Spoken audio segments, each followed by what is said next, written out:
afternoon, everybody. Today I'll be talking about the issue of waste, which has become an immense problem in today's society. We face huge challenges in terms of reducing its creation in the first place, and then in dealing with it when it has been created. Now, the model of nature would be our ideal, a completely cyclical system in which no excess waste is generated that can't be processed by itself. However, we humans have proved, despite our apparent intelligence and ingenuity, quite incapable of achieving this. Where did it all go wrong? We have evidence that in ancient Greece and Rome, governments operated municipal waste collection, and a huge Stone Age mound was identified some years ago in Norway as waste disposal. So we can see that people have been generating waste for a very long time indeed. However, during the Dark Ages, sophisticated municipal waste processing disappeared. The medieval answer to waste was to throw it out of the window.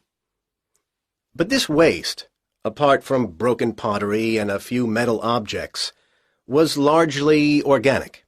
This meant, of course, that it was quickly absorbed into the environment by the natural processes of decay.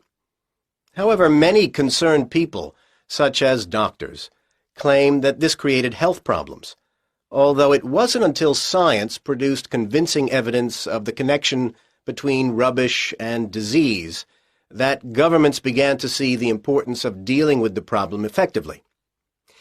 Unfortunately, their response has remained slower than the generation of waste. It is very hard to deal with waste that won't melt into the environment, as so many of our modern consumer goods won't. And that's why the invention of plastic has caused the worst headache for the environment. It's more than nature can deal with. In order to address the root of the problem of waste, we need to think about what has made the quantity of waste accelerate in growth. I'd identify three main reasons. As many countries became industrialized, we saw the advent of mass manufacturing. This has been enormously damaging, as it has greatly increased the amount of things on the planet's surface which don't go away by themselves. Closely related to this is packaging, necessary for transporting things around the world, but then extremely difficult to get rid of properly. And a third aspect to the problem has been disposable goods.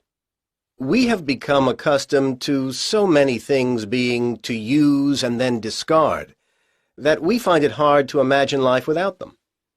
And yet we spare little thought for where they go when we do discard them. Right now, let's move on from where all this waste comes from to what is done with it all now it's here.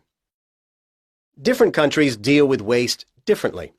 Of course, each country also changes what it does, so the figures for waste treatment I've got here are likely to change in the future. Let's look at municipal solid waste, or MSW.